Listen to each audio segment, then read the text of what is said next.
kind of show you. So we've got Justin over there. Get people to wave. We've got Grace down the back. Grace waving. No, not seeing anything. You need to get your but we can hear them. Oh, bugger. Hang on. I'll do that again. That's not working. Hang on, everyone. Get ready.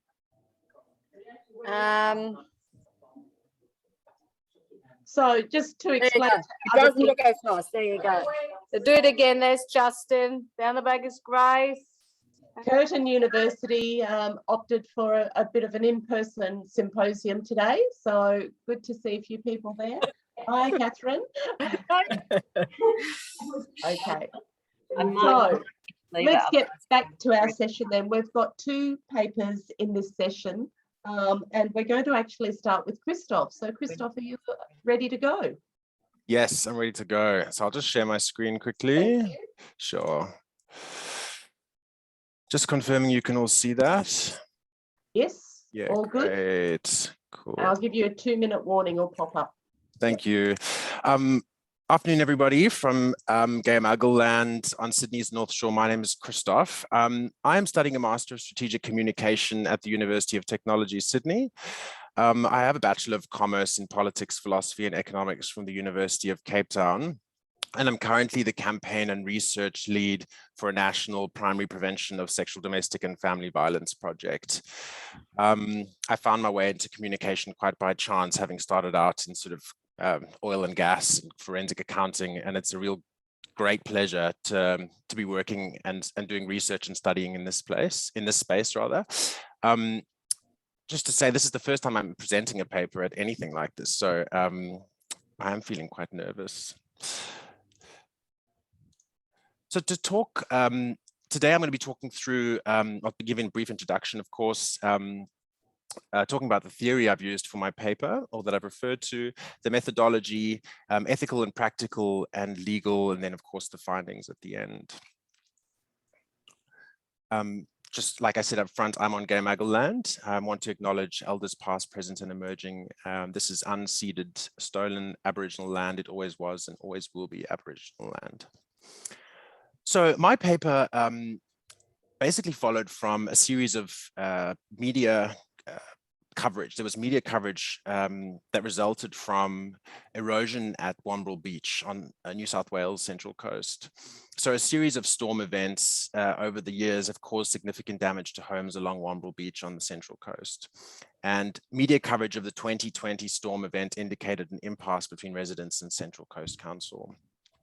Residents here claimed that council had failed to be fair with them in its engagement on the matter. And so this really spiked my interest. The paper is a coursework paper. So I completed it over a sort of a 5-week period.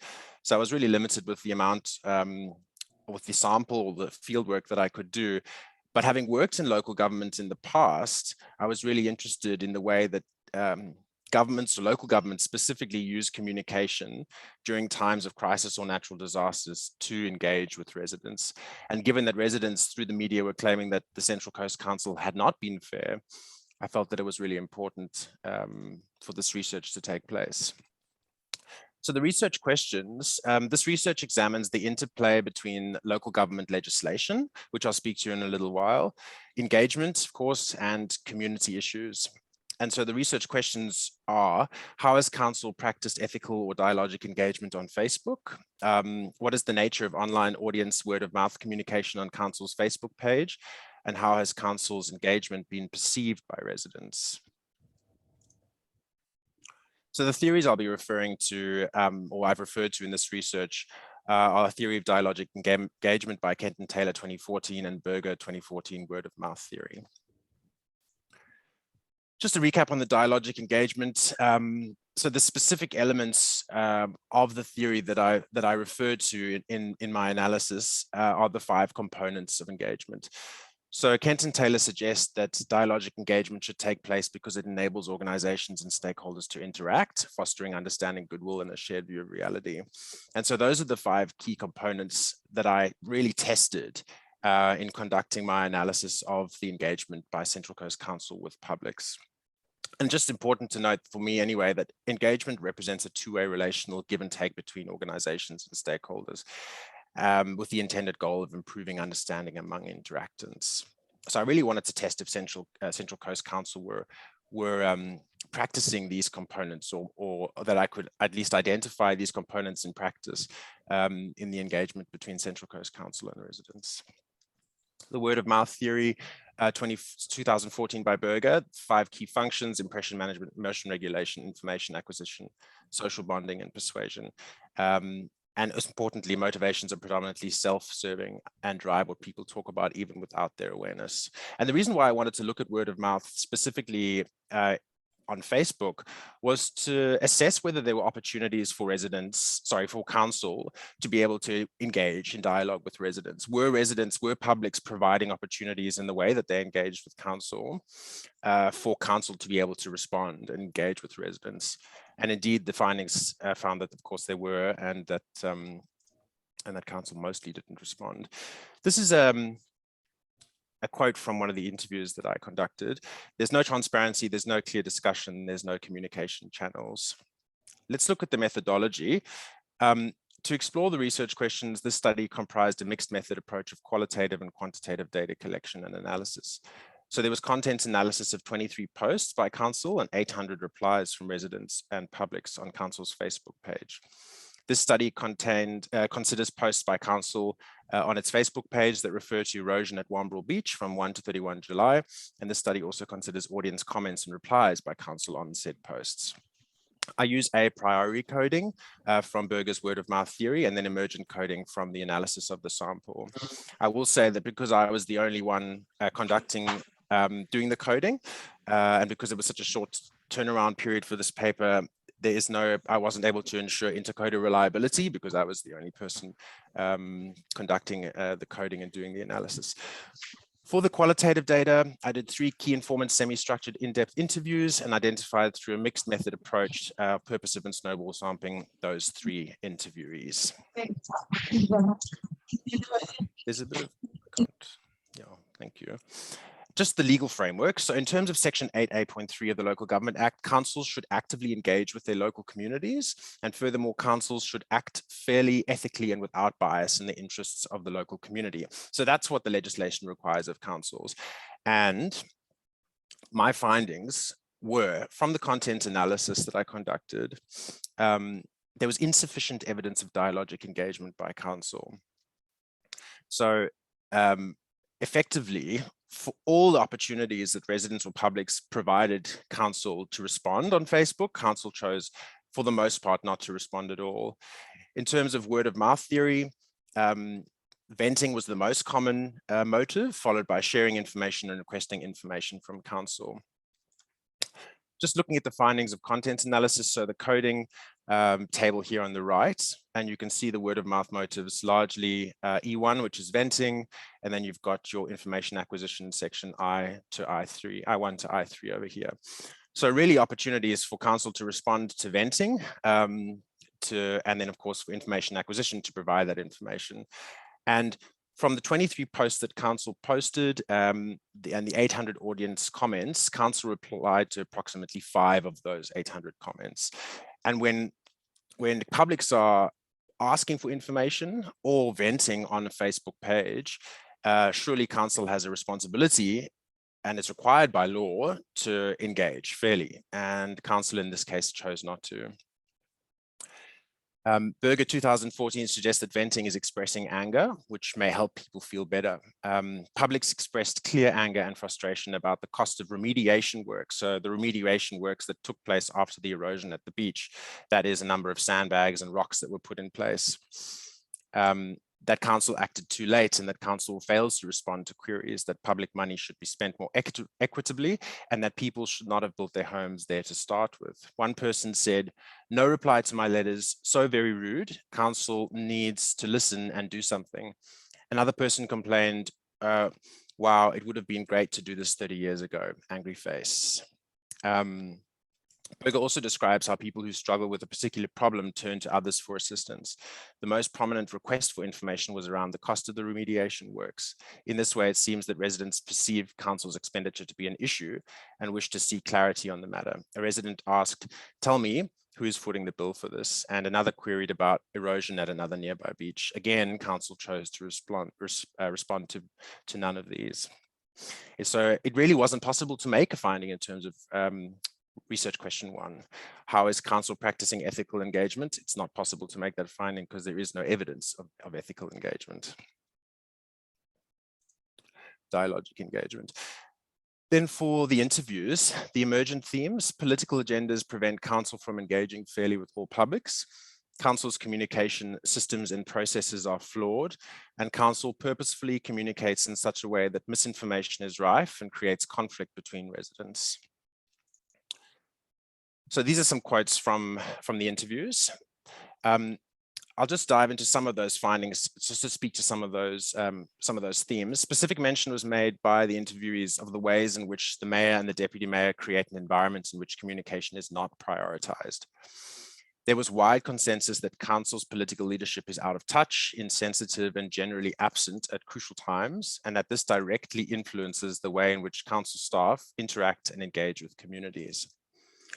One interviewee said, they're the ones that have ensured that it is difficult to communicate with council, that the communication coming out of the council is not specific and is more about not answering a question than answering the question. Typical politics. Another interviewee also commented, the mayor and the deputy mayor have been terrible or they've been not around. A belief exists that a manipulated Green and Labour agenda underscores the council's inaction in finding a permanent solution, and that this stymies engagement with residents. So again, that's the political agendas of whichever persuasion creating or impacting the way that council engages with all community members or all publics. Interviews also indicated that council is not conveying the importance of a permanent solution to the greater Wamberal community, whose homes could also be at risk if a future storm high tide breaks through the dune structure. So this has created an environment of misinformation.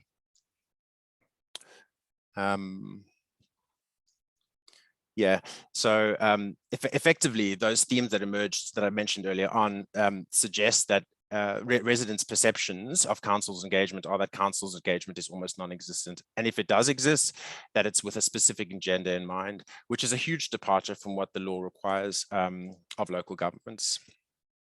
So what's the summary?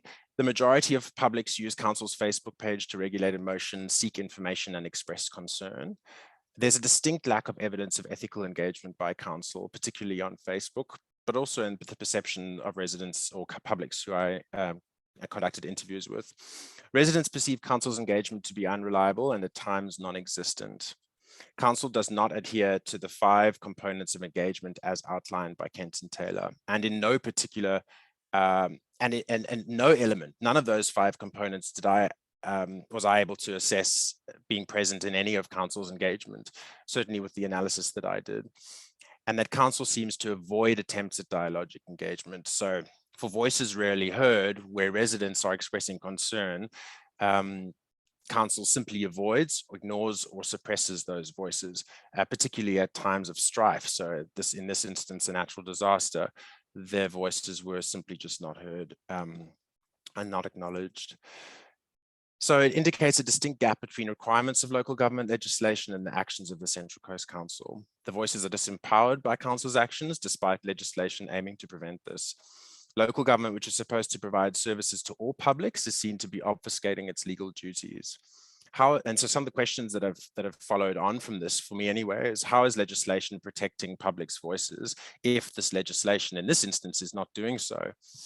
How does politics interfere with dialogic engagement? What is the interplay between politics and dialogic engagement? Future research could be organization-centric, so actually looking on the council side, assessing shortfalls within council structures and understanding perhaps what systems they are in place and how they may have not necessarily met the needs of residents, and perhaps why or how that occurred. And then future research could also look at the ways that state government holds local governments to account in terms of fair engagement. So what that might look like between local governments and state governments. And that's it from me. Thank you, Christoph, and congratulations on your first paper. It was well delivered and very interesting. The few comments that were coming up, you probably weren't capturing them, but in fact, Victoria, would you like to talk from your local council experience?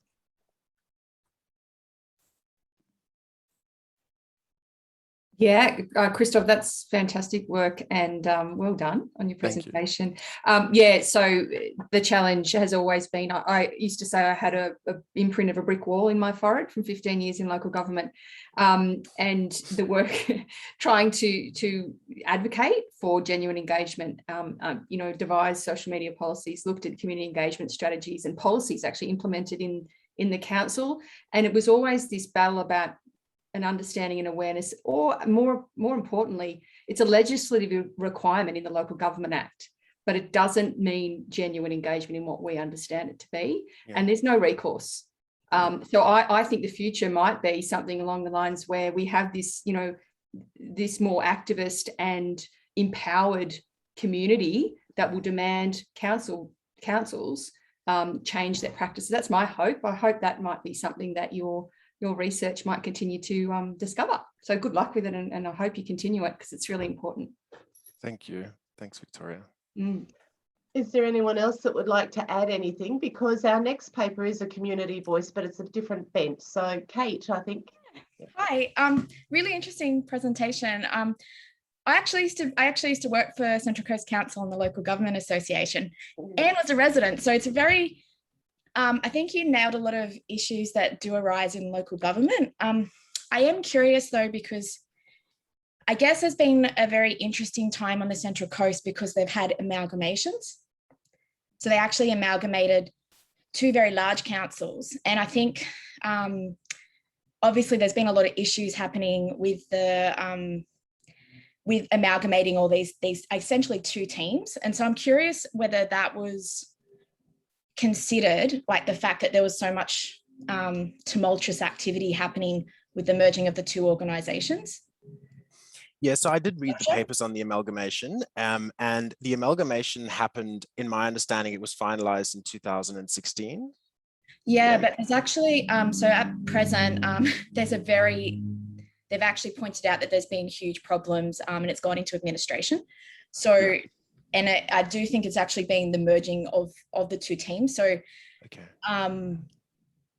Yeah, it's kind of, I do think it's really interesting about the stuff, like whether those structures and then the teams in place and actually merging, like when you were speaking of the different political, like the different political parties, you've actually also had that factor, but then the merging of two areas. So it really hit a note when they were saying that they didn't feel like the mayors or the deputy mayors were listening, because in actual fact, a lot of residents think that, and I actually heard a lot of councillors actually not even know of the existence of my town.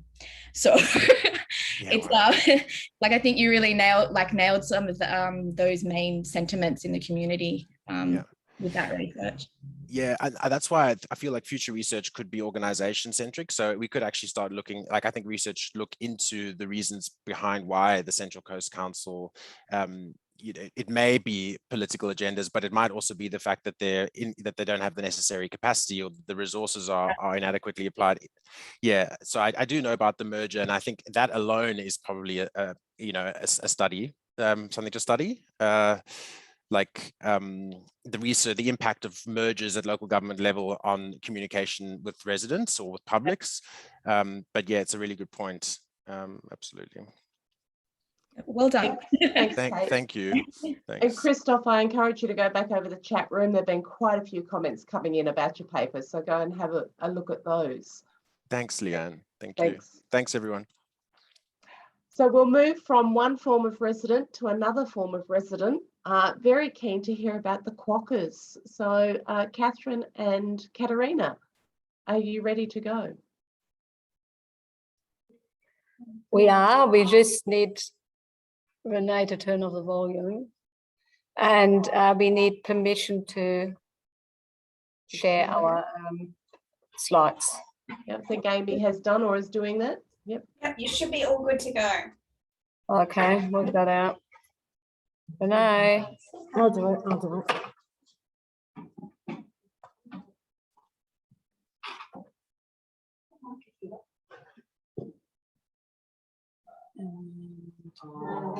Okay, looking good. There you go. And my co-presenter's just come back, so there she goes. Come, let's go closer. Oh, hello, everyone. Hi, welcome to our presentation titled The World's Happiest Animal or Voiceless Stakeholder, a critical analysis of Tourism WA's Quokka Selfie campaign. My name's Catherine Archer and I'm a researcher and lecturer at Murdoch University in WA. And over to Katerina. And my name is Katerina Wolf. I'm an associate professor here at Curtin University. Selfie tourism has received much attention over the past year, past years really. I'll do that on the next one. Okay. So both as a new phenomenon and also as a phenomenon worth really studying, but also in terms of the impact it is having on different tourism destinations, how it can really highlight their role and their existence in the first place. So selfie tourism has led to overcrowding, further stretching of limited resources and the posing of environmental threats. And that's really what we're looking at within this context. I know we went for the cuteness factor, but we're also looking one step further than that in terms of what does it mean for the quokka. Before we fully go into our presentation, we would like to acknowledge the traditional custodians of the land on which we work and live and on which Wajima, also known as Rottnest Island, is located. Those are the Whadjuk people or the Whadjuk people of the Noongar Nation. We wish to acknowledge and show our respect for elders, past, present, and emerging, and for their continuing culture and the contribution they make to the life of our community, both now and in the past. And this acknowledgement is particularly relevant within the context of Wajima. We don't go too far into it, but you will see the link in a short while. So as a cultural phenomenon, selfie tourism has gained lots of attention, as I said before, but it's also led to a lot of social issues, especially prior to the global COVID-19 pandemic. We've got examples here on the slides of Machu Picchu in Peru, Santorini in Greece, and I've been lucky I've managed to go there before it kind of went completely crazy and overtaken, but also previously less explored and visible parts of the world. The third image is of Roy's Peak in Lake Manukau in New Zealand, which has shot to worldwide fame, and some of you might have seen those photos as a must-visit selfie spot. Roy's Peak captures the essence really of the relatively new tourism phenomenon driven by the desire to take the perfect selfie. In 2018, so we're talking pre-pandemic, more than 73,000 people got up as early as 3 a.m. to hike for 3 hours to take the perfect selfie. In what appears to be in a really secluded, untouched and unquestionably stunning location, overlooking those sweeping, just getting sweeping views of the Southern Alps in the background. However, what these selfies typically don't show is the long lines that are behind those wannabe photographers, nor the damage the influx in tourism has had on once pristine alpine environments and beyond. And we certainly got a few local examples here as well. We've got a boat shed just in front of one of the other universities here, and that the queue that stretches there in during nice weather is absolutely incredible. And when you look at the selfies, you wouldn't know. So as we know, Roy's Peak is not unique. It's rather one example illustrating how the way in which we've travelled, at least prior to the pandemic or hanging out to go back to, has very much changed, and motivations have shifted, driven very much by the desire to take the perfect photo, and we travel more frequently and further afield, and often with little regard for locals and especially the non-human stakeholders, and that's where our presentation really focuses on. So the world is becoming smaller and we see more of the same, and if you haven't checked it out yet, check out at InstaRepeat. It's fascinating how you see those replications of more or less the same image being taken again and again and again, as everyone wants to take that perfect photo. And it's that whole notion of carefully curating that impression of seclusion that doesn't actually exist in the first place. So talking a little bit about Rottnest to provide a little bit of context, given the challenges posed by selfie-driven tourism, it's actually quite amazing that Rottnest Island, which is an A-class reserve, just 19 kilometres off the coast of Western Australia, has really not only sought to kind of endure and manage the increased attention driven by the desire to take that perfect selfie, with a quokka, but has indeed encouraged and fostered selfie tourism, encouraging in particular international tourists to visit the island for the sole purpose to capture a close-up encounter with what has been frequently referred to as the happiest animal in the world. No, they just look that way. They're not necessarily happy, but they are extremely cute. I have to agree. So the quokka. So the quokka was originally mistaken as a large rat, hence the name Rot Nest or Rat's Nest Island. This the Dutch explorers who first arrived over here. And look, the local quokka population on Rottnest is actually rather lucky and happy because they don't have any natural predators. They are doing extremely well from that perspective. They are rather cute, they're much loved, but they've also enjoyed or rather endured a large amount of unwanted attention. And there's a long history going back of quokkas not being treated very nicely. You can think of what things quokka rhymes with. So at this point, it's worth noting that the quokka is a native marsupial and it has also been listed as vulnerable in accordance with the IUCN criteria. So talking about quokka selfies, and this one was quite a gem. This has actually been bought by one of the boat companies. They've got that all over their ferries, this particular picture. So Rottnest as an island is government run and managed, and it has evolved primarily on the back of the quokka selfie craze into one of Western Australia's and indeed Australia's prime tourism draw cards. So if you check out the Tourism WA and Tourism Australia sites, quokka selfies feature quite prominently on there. And that includes extensive guides on how to take the perfect quokka selfie. The Rottnest Island Authority has developed flyers with a step-by-step guide, which for a while were actually handed out to disembarking ferry passengers and tourists prior to departure. See, indeed, even though data clearly indicates, and we had a close look at this because we wanted to know, has tourism changed? Well, we know international borders are closed. We wanted to know what are domestic tourists interested in compared to international tourists. So we know based on data that domestic tourism is driven by nostalgia, the whole idea of family tradition and the idea of a convenient holiday destination, like that quick getaway just off the coast.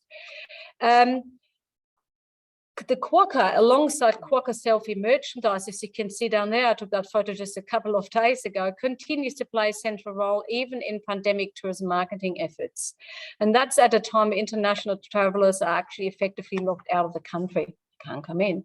So what makes the Rottnest case study even unique really in this context is that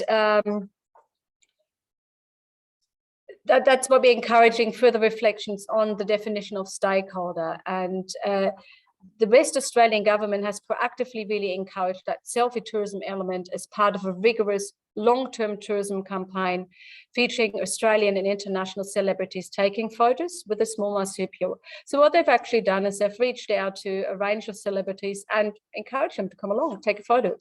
Nobody knows how much money has actually changed hands for that. So pre-pandemic, the quokka selfie was very much the single-headed represented Tourism WA strategy. Not much else is actually happening apart from the odd event. Our go-to strategy is let's take a quokka selfie, and it seems to work to a certain extent. So what we see as a result of that, and that's part of the strategy, is results in extensive traditional and social media coverage purely based on the cuteness factor of the animal that has very little influence on its worldwide fame in the first place. And these are just some of the examples that I was just talking about in terms of government sanction. Keep in mind, this is A-class reserve. It's government managed and run and promoted. There's some of the examples of the government sanctioned website content, guides and media coverage. And they're really all centered on the idea of the perfect quokka selfie. And the craze on the back of that has really led to an sheer explosion of merchandise in the United States. The user-generated content, including selfies, has become an important part of communication campaigns and engagement efforts for organisations, brands, and in particular tourism destinations. And it's worth noting that Tourism WA encourages selfie tourism focused on the photogenic quokka, driven by the concerted efforts to encourage celebrities, including sports stars, actors, musicians, to take a close-up look with the small animal. However, these opportunities are typically carefully coordinated and staged. There's a whole media pack around it usually, relying on the celebrity's own social media accounts for further exposure, as well as the resulting cross-coverage of social media interest and consequent popularity of the carefully staged quokka selfie in traditional media outlets. However, on the other hand, the department appears to completely lack the resources, and that links nicely to the presentation just before about local government, and potentially also the desire really to actively engage with any user-generated content in relation to quokka selfies. So there is a quokka selfie hashtag. It's been used widely, but it just disappears. People do their own thing with it without any further engagement or curation actually within this space. So such a quokka selfie campaign may rely on user-generated content, but it has become essentially a one-directional promotional campaign with little engagement beyond stage photo opportunities, featuring carefully selected and explicitly invited celebrities. And so at its core, public relations seeks to identify and manage the different and often competing needs, interests, perspectives, and values of various stakeholders. However, despite the dominant role of stakeholder theory in public relations scholarship to date, the definition of stakeholder has been largely remained limited to human stakeholders. So indeed, a number of scholars have previously argued that public relations practitioners should be regarded as cultural intermediaries, and they'll be talking about kind of the ethical contents of the organization and so on. But noticeably, the idea of cultural intermediary has been limited to PR practitioners as an occupational group which mediates between organizations and groups within the wider society, thereby reflecting the existing focus on human stakeholders rather than the non-human ones. So for us, the question really arose, where does this leave non-human stakeholders, such as the environment and animals? Oops, sorry, Catherine. So it obviously has worked. Or at least the quokka selfie appears to have done quite well. Hang on, just go back. Because in 2018 and 2019 was when Tourism WA was strongly promoting the quokka selfie. They've even had birthday events, so they'd have the quokka's birthday celebrated once a year, and they've had a lot of mainstream media coverage, as well as obviously all this user-generated content and the celebrity smiling with the smiling quokka. And they do have also spruiked the fact that they say it has worked. This media release from the WA government in 2019 said that numbers had jumped, and it was all on the back of the quokka selfie. They had obviously did have a rise in visitors, and the quokka selfie was repeated throughout this media release. So this is taken from the government website. Interestingly enough, there was also quite a lot of positive media coverage around that time, which showed that even in a children's educational resource, saying that because food was hard to find on the island, the quokkas were much better off because tourists brought with them a ready-made supply of food, i.e. human food, which actually isn't really good for quokkas, but that wasn't mentioned in this children's educational resource that was actually by Scholastic Australia. Another one by People magazine, online magazine, said how wonderful it's been for the quokkas that they've had selfies taken with them, with the Rottnest Island Authority's CEO saying, yeah, it's been great for the quokkas, and they've been really helped by the fact that the population of Rottnest is bumping up, so we're getting more funding for quokka research. That was the link. Then in 2019. So there were very, very few negative articles around the quokka selfie, if any at all. It was all very good for tourism, very good for Australia, and also great for the quokkas, apparently. So certainly the quokka selfie campaign has driven, arguably there's a causal effect in visitor numbers prior to the pandemic, at least according to Tourism WA. However, the campaign has actually seen some side effects that then had to be countered with kind of attempts by the locals, the local environmental officers, for example, on Rottnest itself. And these signs that you see are probably generated by the environment officers on Rottnest, with things like, don't feed me, I'm a quokka and I don't need your food. forget about that educational resource aimed at children, but don't feed me. Also, when there's babies, don't go up to us. So these are a completely counter narrative to the driving narrative of the bigger Tourism WA. So the locals, the local environmental officers are actually saying a completely different thing. And even interestingly enough, Instagram itself has a warning when you type in the quokka selfie hashtag, which actually says that it is animal cruelty to use this, to do a quokka selfie. The warning still exists. So I've just typed it in last week and it still existed then. So, but when Instagram was charged, came out with this, again, the Rottnest Island Authority countered this and said that no, there's nothing wrong with what we're doing. It's actually perfectly fine. So that was really interesting to see that, again, they countered that. The other interesting thing is that not only has it meant that, quokkas have had to have people in their faces a lot, there's also been quite a bit of bad behaviour on the island, such as things like people actually giving a quokka an e-cigarette. And as Katerina alluded to, quokka soccer, which is this sort of jokey thing, not very funny. And the other issue is that people have actually been bitten by the quokkas they've bitten back. And there's a Daily Mail story that says, in a hilarious online video that's gone viral, a child was bitten by a quokka. I don't know why that's funny, but even the mum thought it was funny. So she thought it was great that it went viral too. And actually on a tour that I did with my husband on the island, one of the volunteers said that tourists have been bitten a lot, and the bites by quokkas have exponentially grown. So that's some field work research that happened recently. And we do note that some human stakeholders are actually pushing back. This is a very recent article in the Australian Geographic that says that we need to look beyond the smile, that in fact quokkas are in danger, and they actually quote to environment officers on Rottnest that say, we prefer people don't interact with the quokkas, and that they have to keep their distance, which again is a completely different narrative to the one that's being pushed across by Tourism Australia and Tourism WA.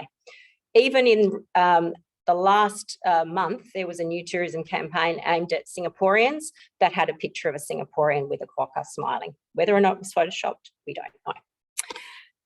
So moving on to that is an emerging question for us is, what are the limitations of the traditional application of stakeholder theory and PR scholarship within the context of a very commercial campaign that is focused on a voiceless animal, and it's been basically co-opted as a unique selling cute proposition for Rottnest. So going back to that idea of the stakeholder, and certainly there has been talk in stakeholder literature that the environment should be included. ESG, environment, society and governance, has become a very important reporting mechanism for organisations, particularly a lot of research in the accounting literature out of Europe. Not so much in the public relations literature as yet. We still are going back to CSR, but certainly thinking about ideas of sustainability, ideas around the environment being considered, particularly when we start thinking about our objectives, our goals, but actually thinking beyond just, the organisation and that corporate focus of making money.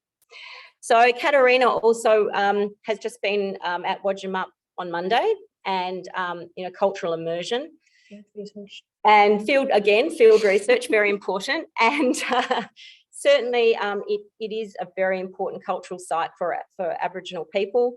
And it does have a terrible recent past in that Aboriginal people were incarcerated over there. It was a prison. There's a burial ground that used to be a camping site for white Australians. There's a lot of history there that is pretty shameful and terrible. But there has been that profound spiritual connection to the land for many, many years. And in fact, a colleague of Renee's and mine did the movie Wodgumup, Black Prison, White Playground, which was a seminal movie which explores this past, which I recommend to you all if you can see that. So, so that's something to think about, particularly with relation to somewhere like Wodgumup, which is such a spiritual place. So, in thinking about our sort of conclusion, well, we really came up with more questions than answers in this exploratory paper, which again is really something where we really want to think more about this concept of stakeholder theory, which as public relations practitioners and academics, we have borrowed from stakeholder theory and we use it a lot when we think about our stakeholders. But certainly when you think about stakeholder theory, it has come from a predominantly Western culture. You know, we think of Freeman, an American man in the States who was the father of stakeholder theory, very much focused on those traditional stakeholders of, you know, even saying, let's think beyond the shareholder to customers and to all those different humans. But if you take a step back and think, well, actually, what about the environment? What about First Nations thinking?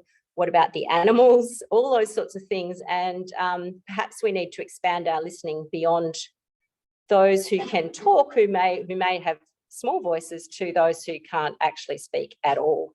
And reconsidering our success indicators, but also thinking of those SMART objectives that we all teach and how important they are. But again, taking a step back and saying, well, actually just a 30% increase in Instagram followers may not be the right outcome that we want if it's actually going to potentially harm the environment or other stakeholders. And I'd like to hand over to Katerina, who may have some other final words to say as well.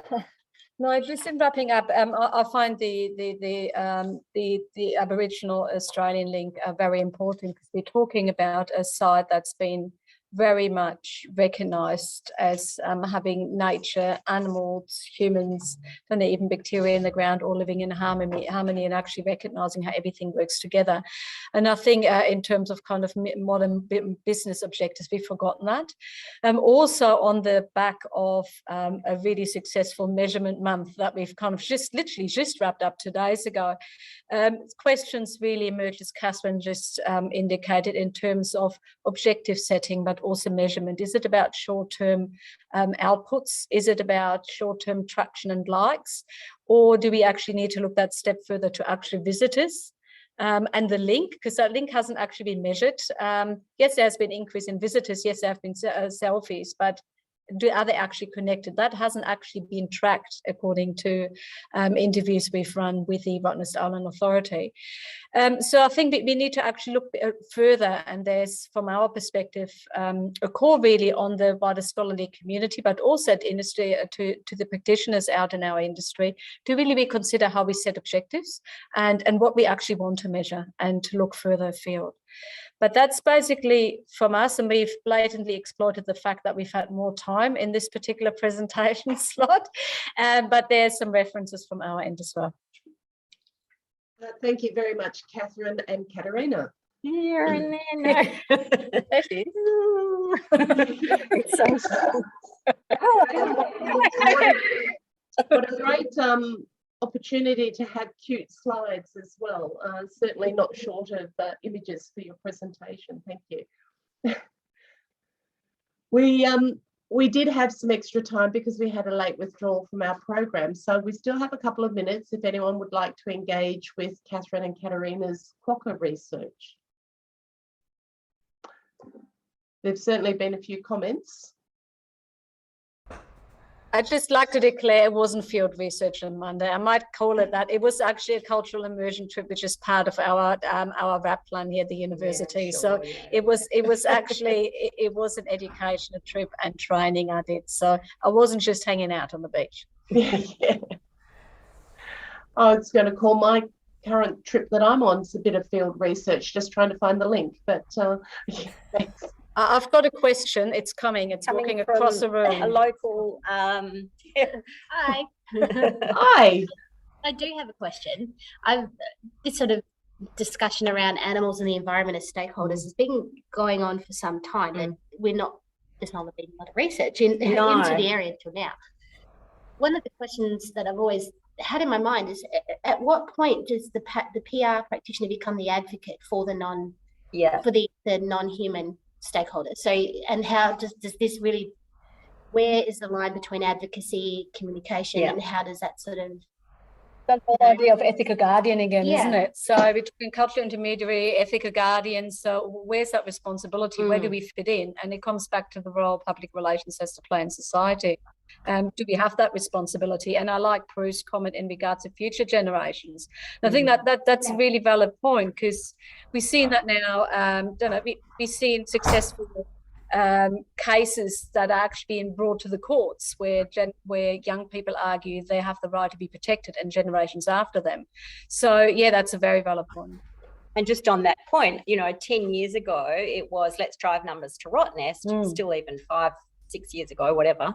But there wasn't the thought about actually the main tourist area was a burial ground for Aboriginal people, and the main tourist hotel, or one of the main tourist hotels, used to be the prison. So that was ignored in the communications campaigns for the island. It is now starting to be recognised, but that's only in 2021, over 100 years, since that happened, or less than 100 years since that was going on. So a lot of the things, as young practitioners, we get given a goal like, let's increase tourism. And it's thinking more broadly than that. And it is very hard as a young practitioner to go, hang on a minute, let's think more broadly and think about those other voices, particularly when those voices are ignored and downplayed by society. I mean, I holidayed on Rottnest as a child, never knew about the past. It's only in the last 5 to 10 years that I've really discovered the terrible things that went on over there. So, that's why Rottnest is such an interesting case study for that point, from that perspective as well. And I think it's something that as educators, it's probably great for us to be able to talk to our students and get them to, even if they can't when they're first out, but to actually have that mindfulness about what they're practicing and what we're all practicing, that it's not necessarily just about the SMART objectives. Yeah, asking some of those questions, really, isn't it? Being able to ask those questions, and it links very nicely back to the presentation just before. As it comes back to resourcing as well, though, because we've got graduates working for the Rottnest Island Authority, and they do a great job in terms of promotional campaigns. They're carefully planned. They bring some extra resources in, but at the end of the day, they haven't got any resources to proactively monitor what's going out there, nor to actually engage with that. So coming back to local government, quite often you don't have that support. My local government only a couple of weeks ago finally got someone part-time who helps with the media releases. Before that was the mayor who was doing everything. It's sometimes the resources, the skills and the knowledge is simply not there. It also, in my mind, harks back to the very first paper today by Jim Marnie about the strategic imperative. What are we really trying to achieve? Although I'd like to point out, in Jim's model, there's some really important stakeholders missing, Jim. Yes. based on our talk. But yeah, it's one of those things, and it's almost, it's sort of blindness, isn't it? Of corporate blindness or human blindness, when we're all on a track, such as, say, the Melbourne Cup, and then all of a sudden someone says, hang on, what about the horses? And we all go, oh yeah, we hadn't really thought about that. And that's where activists can come in. And we're not saying it's completely up to one poor 21-year-old practitioner who's on her or his first job. But I guess that's why I said it's great for us as educators to try and think beyond that, those limited sort of goals and objectives, and think a bit more broadly about things. Yeah. I opened the door.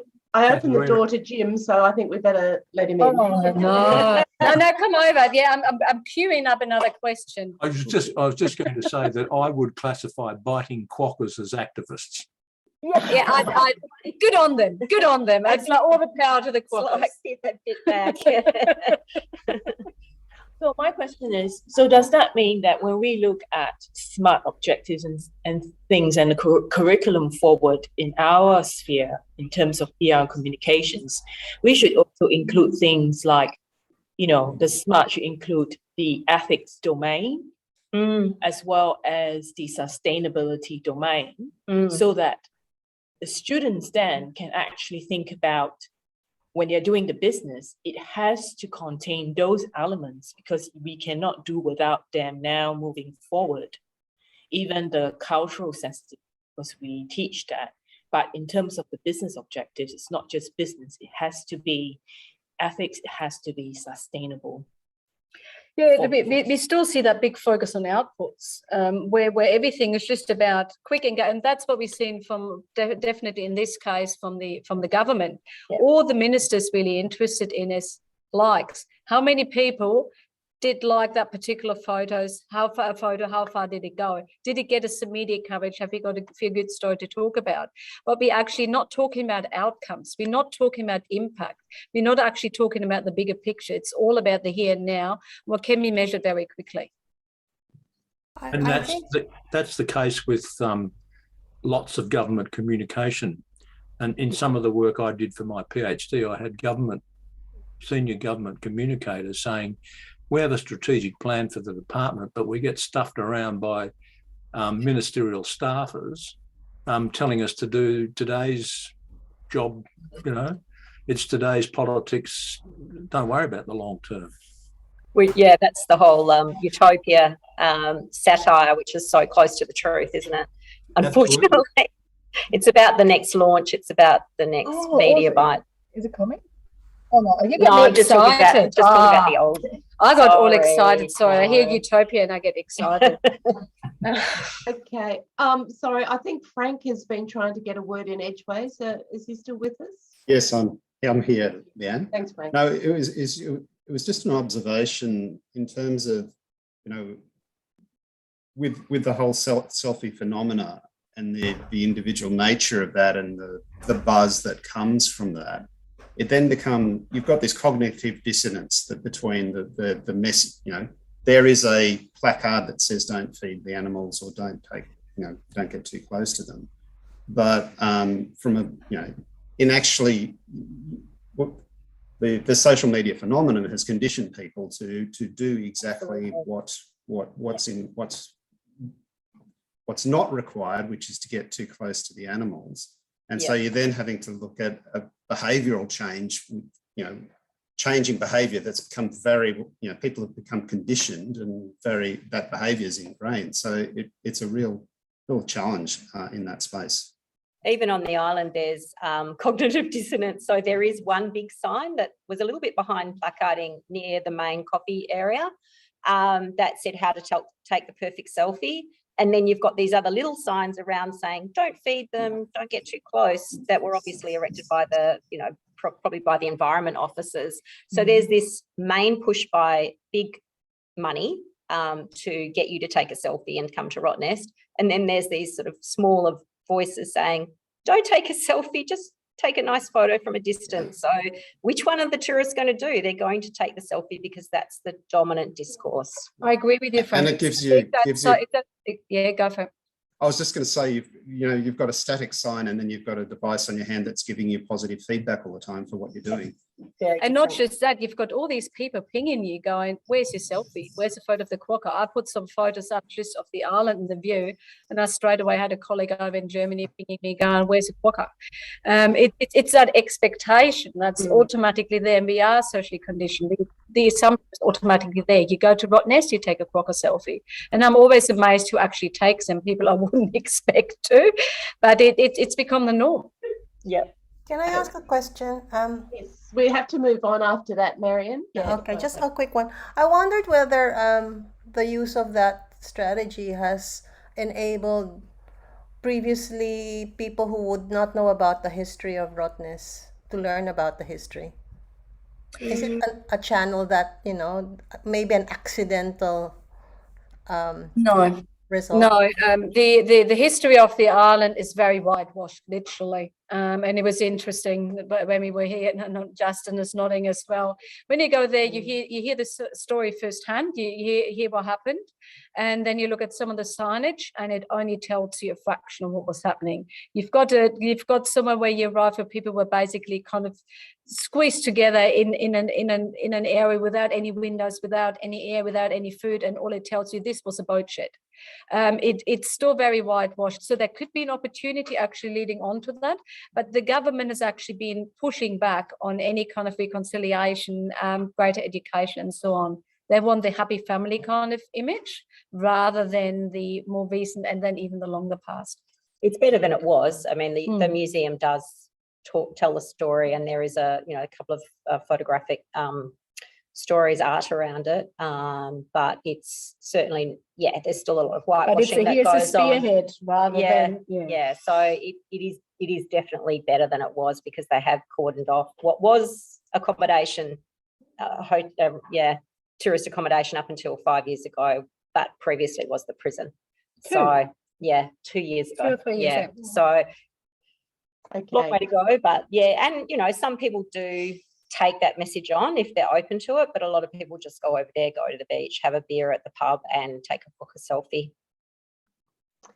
Thank you, Catherine and Katerina. We do need to move on. We've got one more session before our special panel, so I'd like to keep to time if I can. But I'm just looking for our next two speakers. I can see Grace, who is up after Privet, but is Privet our, is he here? So we've gone missing, I think.